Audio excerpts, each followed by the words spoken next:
Bonsoir et bonjour chers tous, Congolaises et Congolais. Notre histoire nationale, violée à répétition, vacille à ces jours, soit à nouveau, entre le silence complice des autorités de Kinshasa et les rafales de Kalachnikov qui crépitent dans les collines de l'Est. La République jadis promesse collective d'un destin commun est aujourd'hui étouffée entre deux projets tout aussi périlleux. Le fédéralisme par les armes et l'unitarisme par la rise. Entre la rébellion de baïonnettes et la révision constitutionnelle, le tapis dans le tiroir de la présidence, une même logique prévaut, détourner le peuple congolais.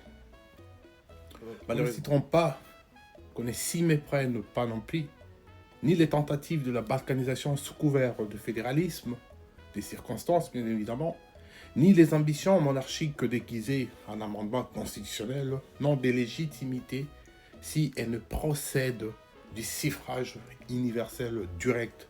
Ça veut dire la volonté du peuple congolais. Le Congo n'est pas un habitant des guerres, ni un laboratoire institutionnel au service des réseaux transnationaux ou des familles régnantes. Quand la Kalachnikov se substitue à l'urne, la démocratie s'étend. Quand Kinshasa entretient le flou sur un troisième mandat, le peuple est trahi.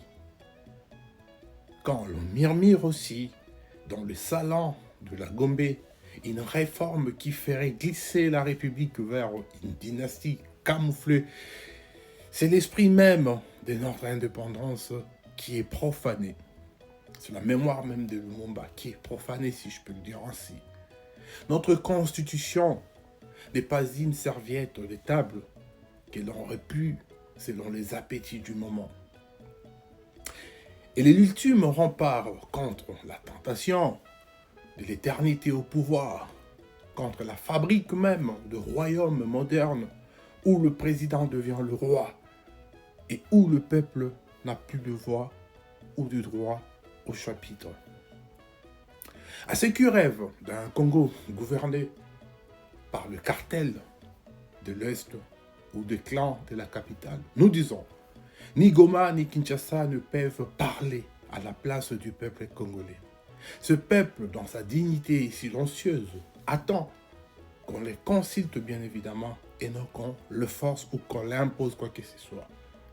Les Congos ne se refondent pas dans un accord de Doha ni une note verbale de Washington. Il s'est reconstruit dans la vérité, des urnes bien évidemment, dans la force du débat, dans la loyauté du pacte républicain, surtout. C'est pourquoi nous appelons à une grande concertation nationale souveraine convoquée non par décret, mais par le peuple et pour le peuple, qu'il tranche en toute liberté sur les destins qu'il veut écrire. Unitarisme ou fédéralisme, mais surtout démocratie ou absolutisme. Car si nous devons, bien évidemment, un jour réviser nos institutions, que ce soit à la lumière d'un référendum et non à l'ombre d'un projet monarchique dissimulé derrière le mur d'un palais présidentiel, encore moins imposé par la Kalachnikov. Le peuple congolais mérite un avenir républicain et non pas un trône. Merci beaucoup, chers compatriotes.